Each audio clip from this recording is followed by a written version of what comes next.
pour commencer ce journal, on prend la direction de la banlieue de Strasbourg, Egbolsheim, où a démarré aujourd'hui le grand rassemblement des scouts et guides de France. Alors on retrouve en direct Catherine Munch. Catherine, pas moins de 15 000 jeunes sont présents à ce rassemblement. Oui, Anne, vous l'avez dit, ce sont 15 000 jeunes scouts et guides venus de toute l'Europe et même de plus loin qui se retrouvent aujourd'hui à Strasbourg et ça jusqu'à jeudi prochain.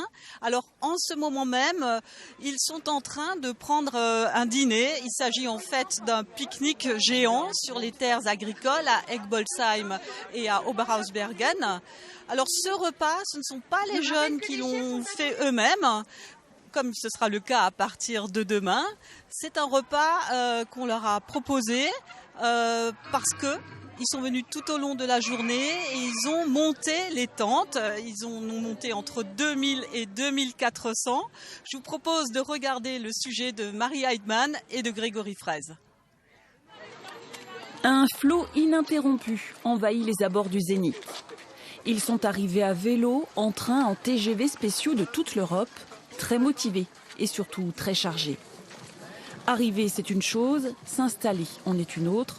Après avoir trouvé le bon emplacement prévu pour chaque groupe, il faut encore monter les tentes. Mettez les trucs métalliques, tenez quand même les barres encore. On taffe dur. Et puis on est arrivé, on s'est levé super tôt ce matin, on est dans les premiers et on s'impose en tant que le Saint-Hy, le 5e, représente Lyon. Ça fonctionne pas comme vous voulez? Non, la terre elle est trop sèche. Comment vous allez faire là?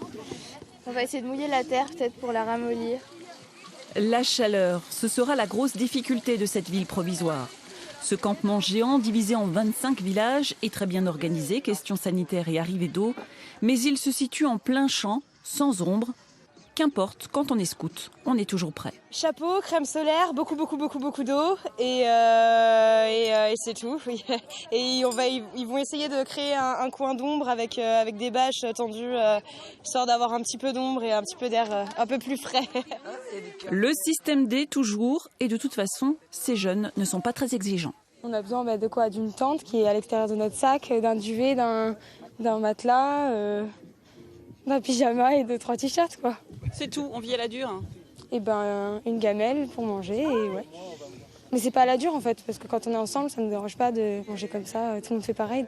Vivre les mêmes expériences ensemble, c'est bien ce qu'attendent ces pionniers Caravelle d'ici le 23 juillet. On est une équipe solidaire. Voilà ce qu'il en était pour le montage de tentes. En ce moment même se termine le dîner, le pique-nique géant. Et tout à l'heure, les 15 000 jeunes convergeront vers le stade de Haute-Pierre où démarrera à 21h la soirée inaugurale de ce rassemblement. Chaque délégation viendra avec un drapeau.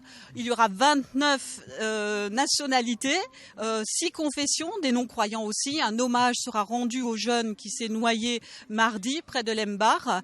Et au fil de la soirée, les organisateurs lanceront un défi aux jeunes. Ce sera une mission en rapport avec la protection de l'environnement. Il faudra qu'ils préservent l'eau et l'énergie. Et nous vous en dirons plus demain dans notre reportage dans le journal de midi. Merci beaucoup Catherine pour toutes ces précisions.